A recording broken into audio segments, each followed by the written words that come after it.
One of my best friends is a retired sailor, so after a lifetime spent navigating the world's oceans, he has this uncanny and often annoying knack of always knowing where he is and which direction he's facing. So a few years ago, he and I were traveling from Las Vegas to the Grand Canyon. At least I thought we were traveling from Las Vegas to the Grand Canyon, and I had very good reason to think this. I'd asked the person at the car hire company to put Grand Canyon into the GPS. I was following the directions on the GPS. The highway looked distinctly blue on the wee map. About an hour later, as we were driving through the desert, my friend looked at the clear blue sky and the cacti and said nonchalantly, "We're not heading to the Grand Canyon, we're currently headed in a northwesterly direction." And then for fun he said, "And it's going to snow later." At this point I proceeded to argue quite confidently. I was, after all, following the directions on the GPS. Sometime later it turned out we were in fact headed in a northwesterly direction to San Francisco, and it did in fact snow in the desert that afternoon. 3 things about getting lost.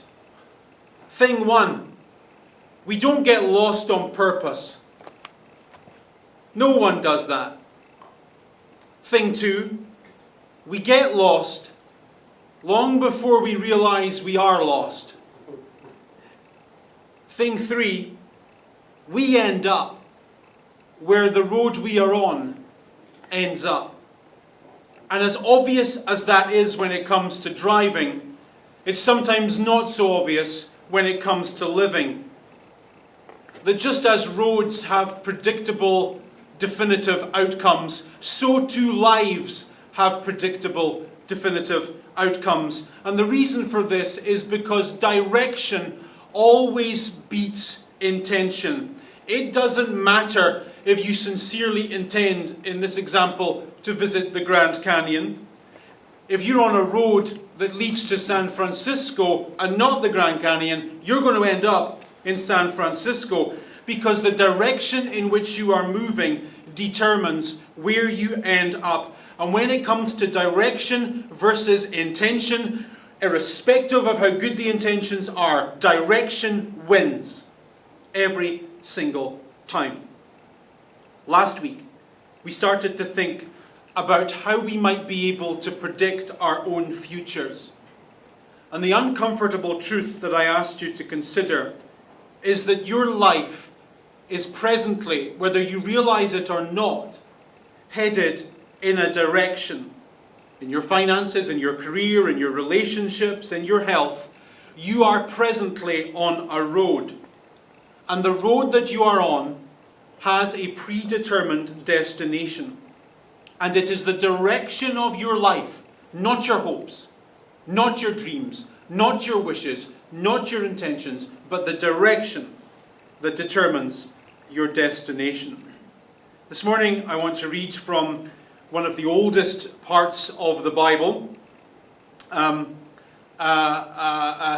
words that flesh out this principle. So let's have our first sentence up on the screen, please. So for those of you joining us on YouTube, welcome to you. We're looking at the book of Proverbs. And Proverbs is a part of the Bible that now is called the wisdom literature. And what it basically is a collection of lectures, basically, that an old wise man gives to his teenage sons. So that's what we're reading. A extremely old lecture that an old guy gives his teenage children. And one of the recurring themes that keeps cropping up in these lectures is the theme of the road, of the path. The idea that the way we choose to behave today is a road that has a predetermined destination tomorrow. In fact, the words that we're about to read, as you know, were originally written in ancient Hebrew. And in ancient Hebrew, the word for road and the word for behavior are the same word. To talk about the way you behave today and to talk about the road you're heading in is the same word in the worldview of these ancient lectures. So, this father is trying to drum into his son's head the idea that behavioral choices that he makes today are not isolated events limited to today, but are in fact roads, each of which has predetermined destinations. Here we go. The father says to his sons, "At the window of my house I looked through the lattice. I was a nosy neighbour. I saw among the simple, I noticed among the young men, a youth who lacked judgment." In other words, I saw a man in his, late teens, early 20s. And this young man didn't know what life was all about. He lacked the wisdom to make good decisions, and that is fairly typical. The reason that young people lack wisdom is because getting wisdom requires a little bit of time and a little bit of experience. And the fact is that when you're in your teenage years and early 20s, and sometimes in your 30s too, you don't know what way up is. Because you haven't made enough mistakes yet, and you haven't experienced enough yet. And I know you don't think that, but that is nonetheless true. Wisdom typically takes time and experience, and this young guy has had neither. And, when your parents nag on you, it's not that they like nagging. It's just that they've had an perspective on life that you haven't had time to get yet.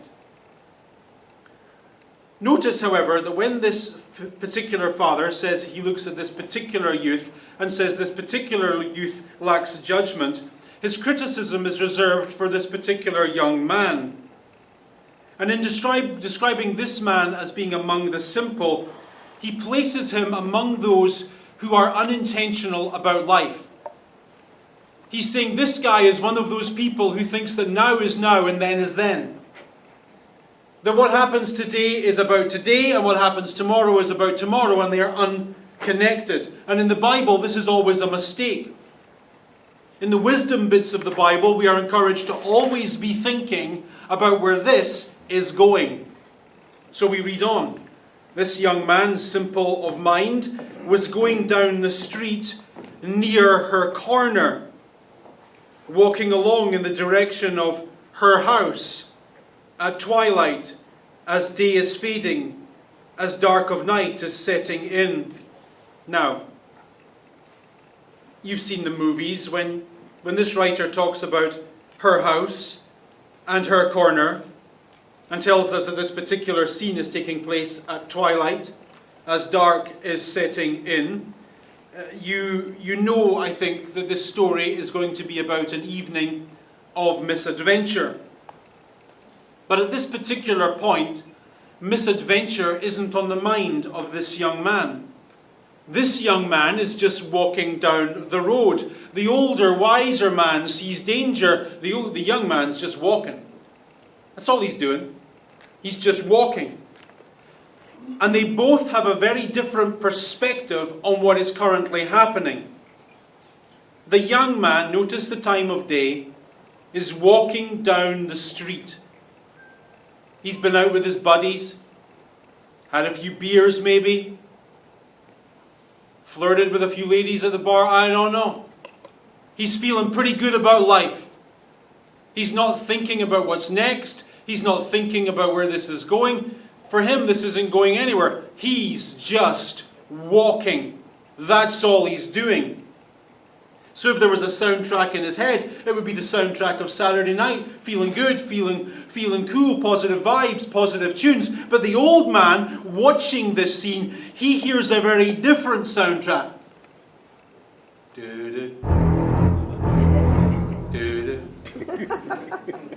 Right? He's got the Jaws music in his head. You see the difference?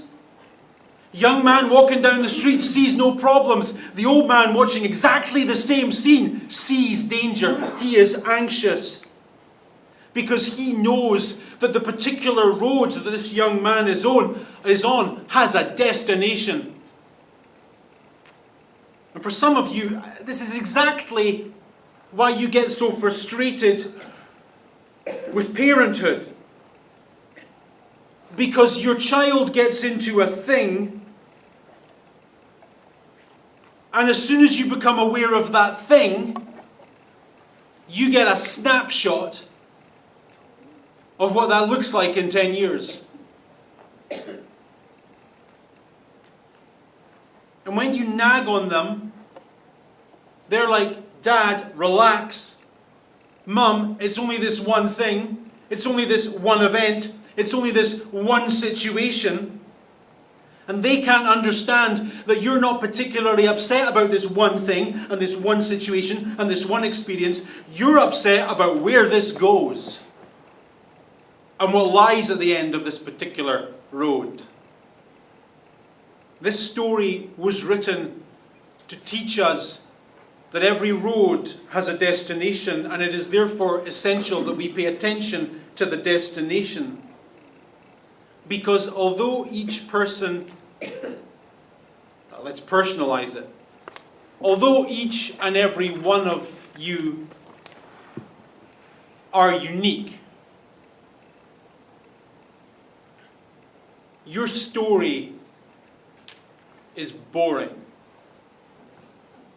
Let's get that straight, yeah? Your story has been lived 1,000 times for thousands of years. Since our species first figured out how to plant crops and bang stones together and make stuff and fix stuff and be in relationships and provide and hunt and all those things, people have lived your story over and over and over again. Nothing is unique. And what's awesome about that is it means we have a fair idea of where things end up. Where certain behaviors take us, positively and negatively. Next sentence. Then a woman came out to meet him, dressed like a prostitute. So she wasn't a prostitute, she was just dressed like one. Not going to make any comment about modern culture. Furthermore, she had crafty intent. In other words, this is a woman with a deliberate agenda. This is a woman who knows exactly what she's doing, she knows exactly what she wants, and she knows exactly how to get what she wants. And for that task, she is appropriately dressed. And her deliberate path is about to collide with the unthinking path of the young, inexperienced man. So in the next sentence, we come to a fork in the road. She takes hold of the young man and kisses him. Evidently not the sort of kiss you might expect from your mother. The writer, notice, is careful to say she kisses him with a brazen face. Brazen as in, young man, it's late, it's dark, so the good news for you is I'm not going to make you interpret impenetrable female signals. I'm not going to flirt, I'm not going to play with my hair, I'm not going to send you vibes or whatever it is people do. I'm just going to lay it all out on the line. So here goes. Next sentence. I have fellowship offerings at home. Today I have fulfilled my vows. How alluring is that? I have fellowship offerings at home. Today I have fulfilled my vows. Well, who could resist? Now, when she says that she has fellowship offerings at home and that today she has fulfilled her vows, what she's saying is, young man, today I've been to the temple. And today I have done my religious thing. And having been to the temple and done my religious thing, what I need to make the day complete is a man. But the temple to which she's been and the religious thing which she's done are the things that went on in the Canaanite fertility religion. Have a look at this. So this is the Canaanite goddess Asherah. You probably know that before the Jews entered the Holy Land in about 1200 BC, other people lived there before them. And those other people had their own religion, they had their own culture, they had their own gods and goddesses. And the most popular goddess was the goddess of love, fertility, and prosperity.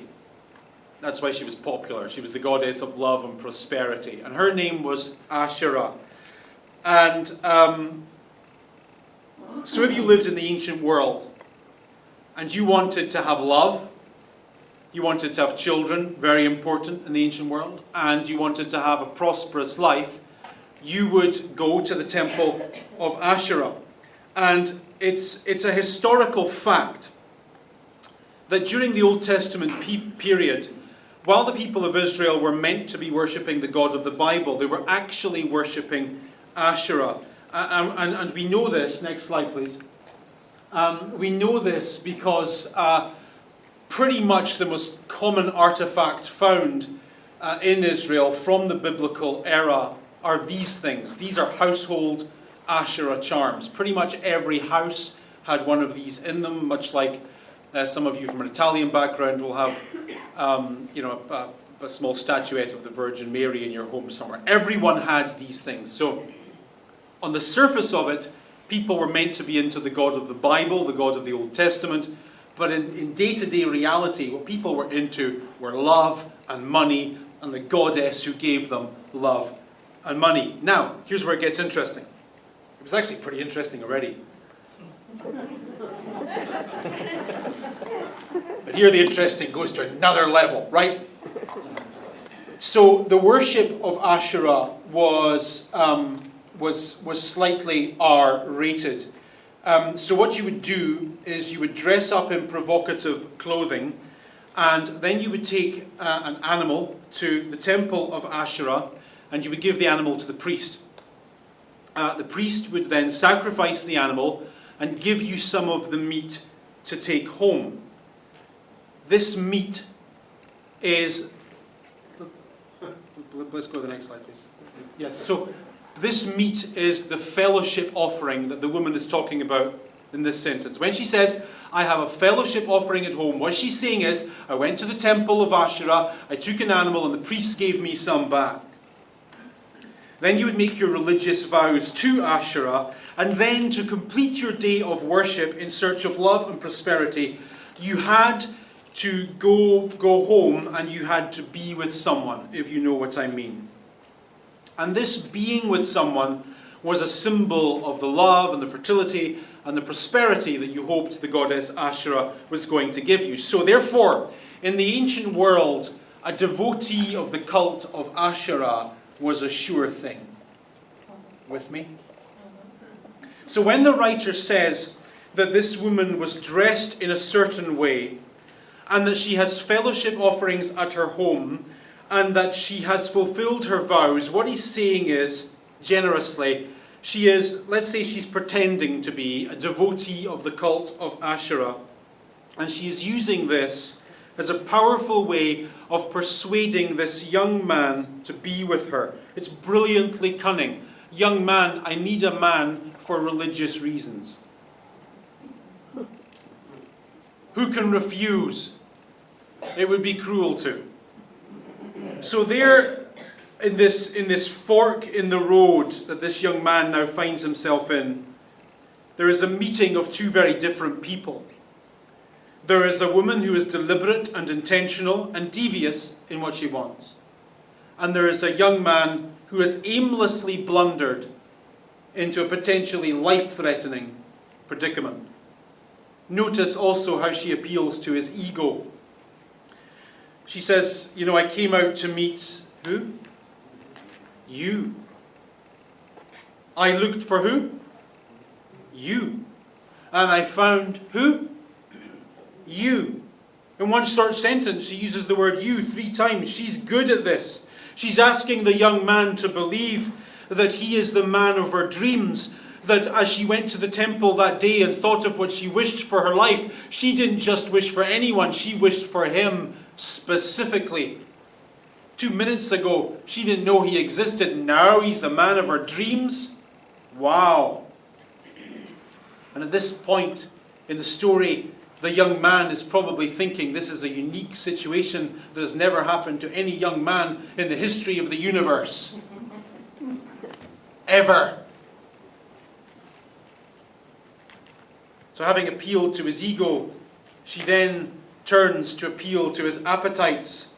She gives him a vision of what is about to happen. She says, I have covered my bed. Stop on the word bed. This is the ancient world. In the ancient world, the only people who slept on beds were rich people. This is the early Iron Age we're talking about. Kings and queens maybe had beds. Titans of industry maybe had beds. Ordinary people, even rich people, typically slept on the floor. 99.9% of people would go their entire lives not knowing what it was like to lie on a bed. The kind of bed that you sleep in every night. Pharaohs of Egypt wouldn't have slept on the kind of beds that you sleep on. This is an awesome opportunity the young man is getting. Furthermore, this particular bed, she said, is covered with coloured linens from Egypt. So in the early Iron Age, the most expensive fabric in the world was red Egyptian linen, beyond the aspirations even of the rich. Furthermore, she says, I have perfumed my bed with myrrh, aloes, and cinnamon. These spices were again beyond the means of anything this man could ever hope to experience in his life. For us, particularly at this time of year, the scent of cinnamon is, we have those candles that you like, and, we go to the mall and we walk past Cinnabon and all that stuff. We know what this smells like. For this young man, this is a once-in-a-lifetime opportunity. So, what's she doing to this young man right now? She's painting a vision of rich people fun. Do you understand the difference? There's the kind of fun that you have in your life, like a cup of tea and an episode of Days of Our Lives. It's as good as it gets. Right?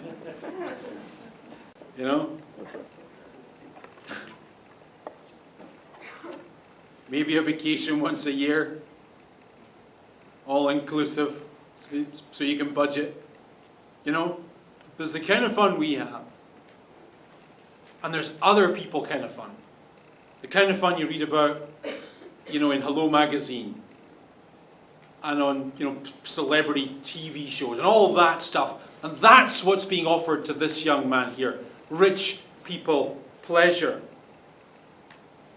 And with that sensual vision misting over his mind, this young man now finds himself very firmly at a fork in the road. He has a chance to experience the tastes and the pleasures and the smells of a rich bedroom.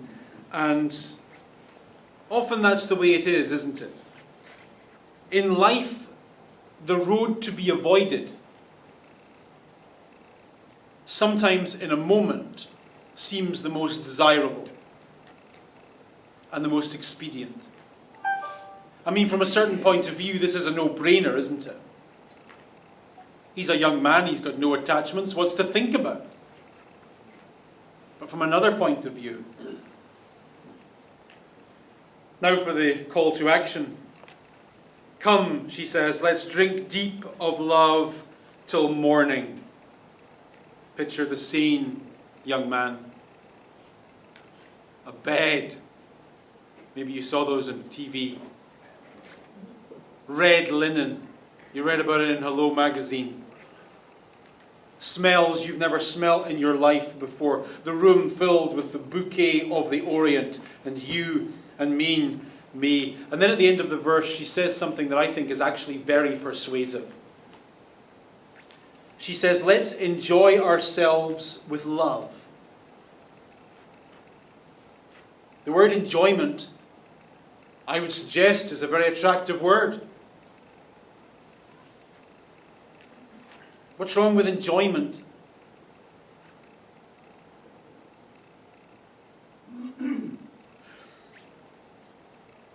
And in saying this, she's making it clear, thankfully, that she's not looking for a boyfriend. This is purely and simply a matter of recreation. And you deserve recreation, don't you? Life is hard, life is stressful, life is full of responsibilities and duties. You deserve a little fun, do you not? It's like golf. Only better. And quicker. Then she says, my husband is not at home. Well, I was kind of assuming that. He has gone on a long journey. He took his purse filled with money and will not be home till the end of the month. In other words, he's out of town on a business trip.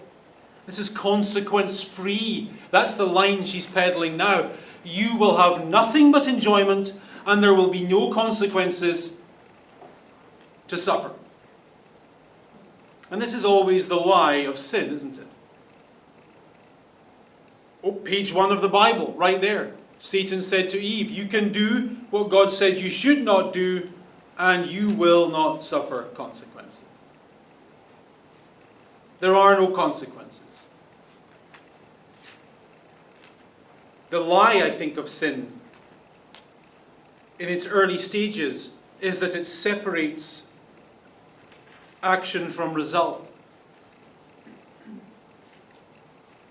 She's not saying that what we're about to do is right.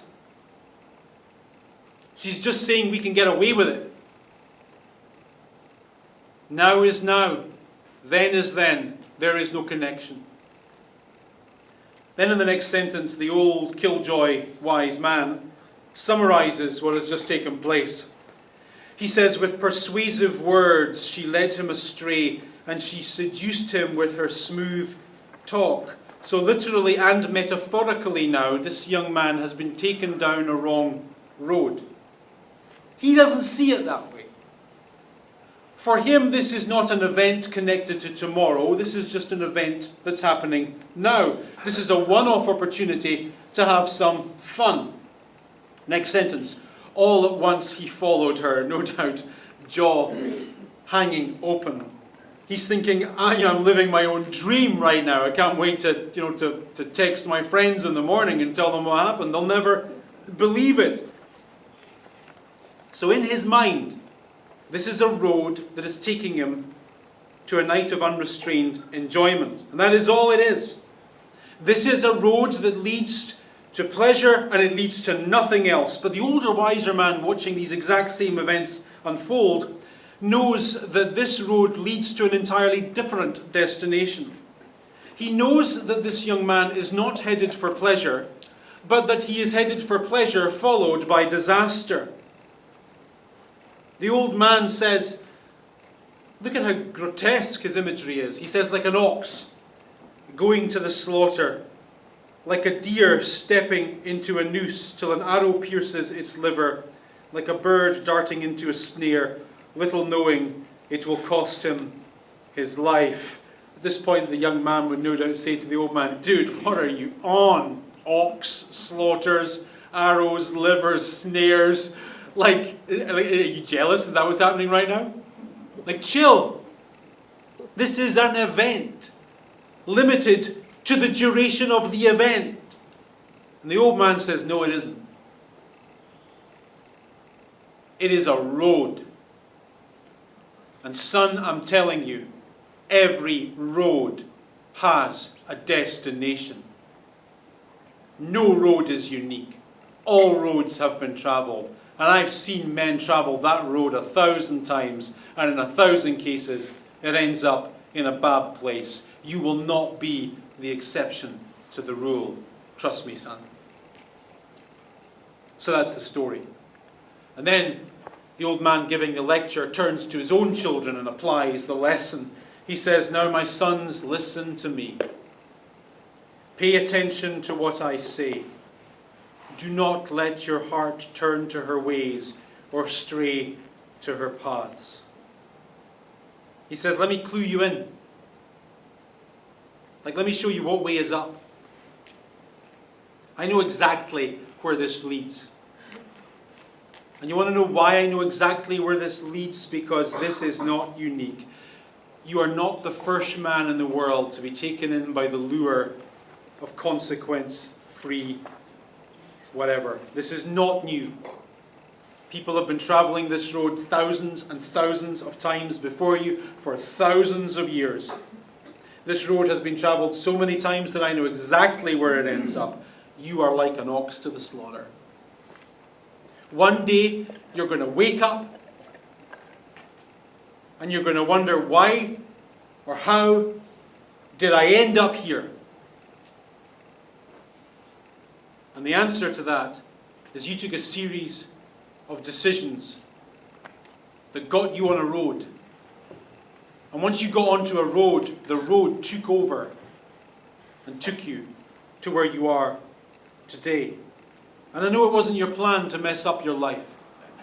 I know it wasn't your plan to spoil everything and ruin everything. I know it wasn't your dream. I know it wasn't your intention. I know your dreams were good and your intentions were wonderful. But none of that matters. Because you've chosen a road with a predetermined destination.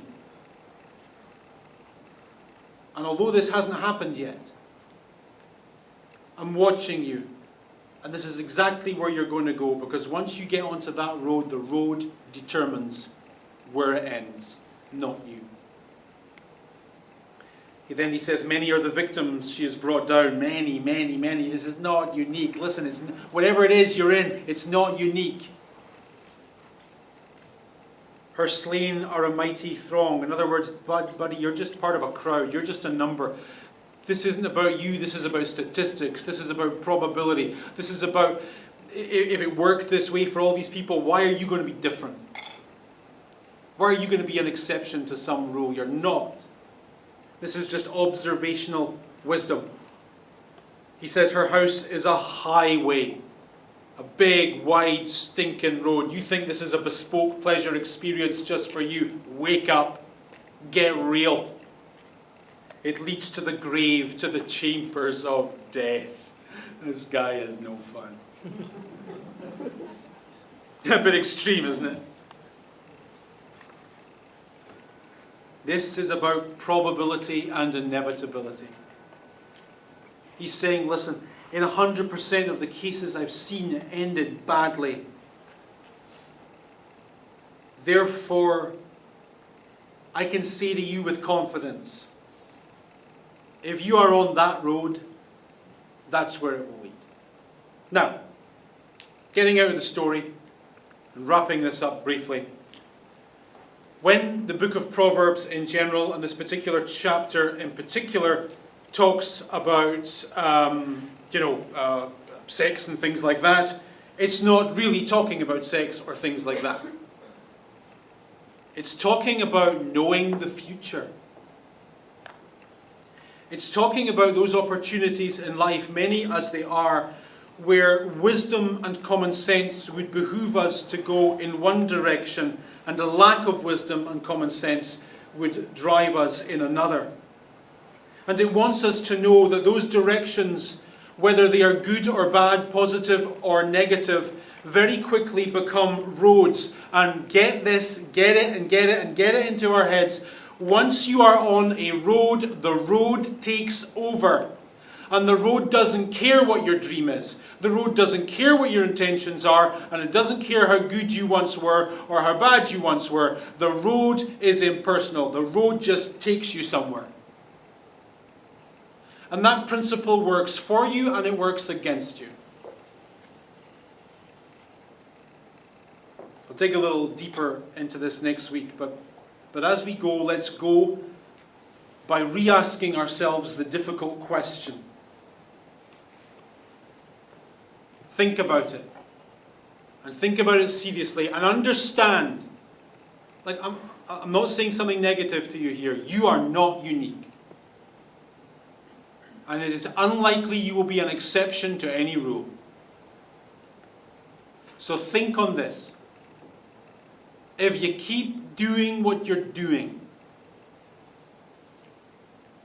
what's it going to look like in the future? What is the destination of the particular road that you're currently on. Change nothing. Alter nothing. Just keep doing what you're doing. Where is that taking you? For some of you, I hope that is a comforting thought, encouraging one. For some of you, no doubt a sobering one. And for some of us at a different stage of life, as we look back over where the roads have taken us, we can look back with a little bit of pride. We can walk out of church with a little bit of smile on our faces today, knowing that, you know what? Life today is all right. And part of the reason it's all right is that God was good to me and gracious and kind and merciful and forgiving. But another part of the reason life is good today is because 30 years ago I did something right and it got me on a road and I didn't think about it too often, but I just stayed on that road and here I am and it's okay. It's all right. It's all right. More on this next week. Let's pray.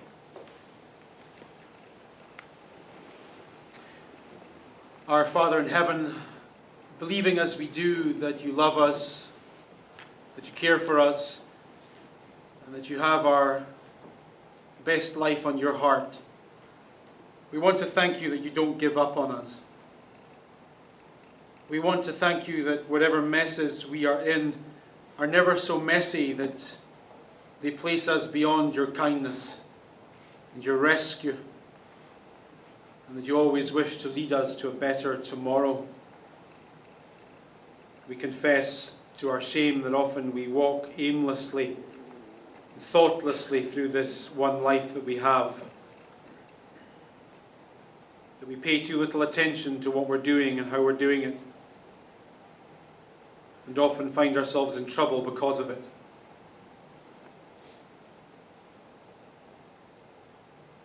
So as we thank you for mercy and kindness, we ask you too for good sense, and for courage. Courage to stop. Courage to repent. Courage to turn around. That where we've been wrong, we would do things better. That where we've been right, we would keep on going regardless of how difficult and inexpedient it so often is. And our prayer,